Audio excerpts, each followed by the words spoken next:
Hello, sixth graders. If you remembered yesterday, we started talking about narratives, and we talked about how a narrative is a made up story. If it's a personal narrative, it's about yourself, an event that happened in your life that you're telling about, or you could read a chapter book that's a narrative. It has characters, they have a problem that they're usually trying to solve, and they're just telling you about their life, going about trying to deal with whatever this life event is. So today we're going to talk about how good writers start their narratives with a really good beginning, because the purpose is that you get hooked into reading that book. So a good beginning in a narrative is called a hook, because that's what it's meant to be. Hook you right in and make you want to read more.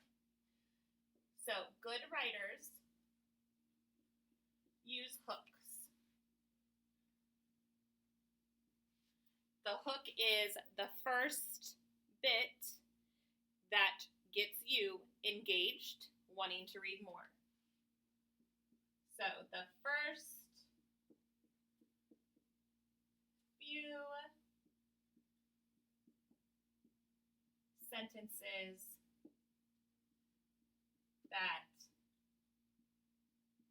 make you want to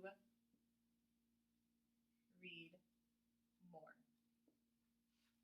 Okay, right now open to your table of contents in your writers or in your notebook, and in your table of contents, write hooks, and then flip to your next page in your notebook, title it hooks, date it, today's date, put your page number on, and then write this definition on the first line or two.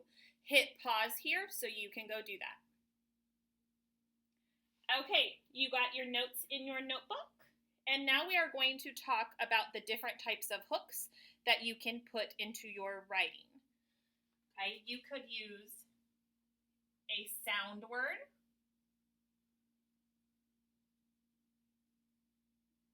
like boom, crash.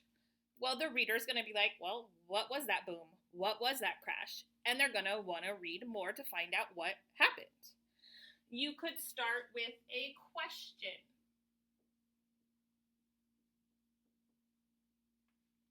So maybe you want to be like, oh, what do you wish when you blow out your birthday candles? This year, my only wish would be to see my family all together. Well, now you're asking questions. Well, why aren't they with their family? Most people are with their family. What's going on? What's happening here?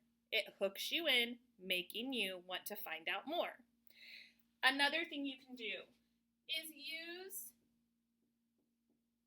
an interesting fact.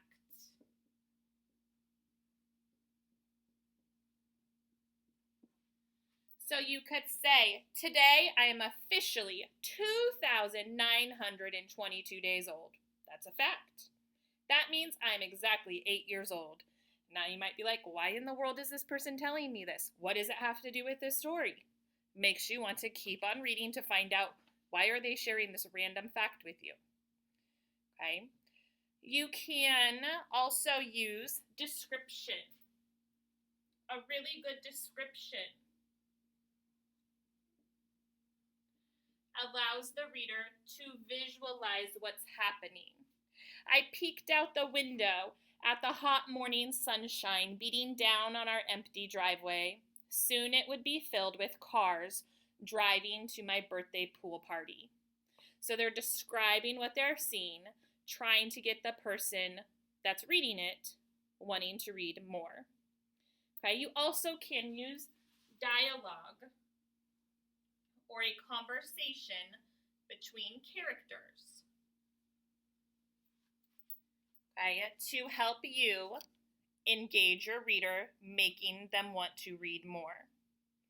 Okay, your task today is to go back in to a story or a narrative that you started writing yesterday or the day before that, or maybe even the one we started a few weeks ago when I asked you to start writing. Remember the one where it was the girl who was like hanging from the door? Maybe you want to go back to that writing piece. And I want you to look at your beginning. Is your writing starting in a way that it hooks somebody in and makes them want to read it? Or could you go back and edit? Maybe add a sound word. Maybe add a little mystery with a random question. Maybe there's an interesting fact that you could put in there. Maybe you just need a little description, or maybe you could add some dialogue. Okay? So right now, once you have these listed in your notebook, go to your own writing and see, what could I add to make my beginning a better beginning?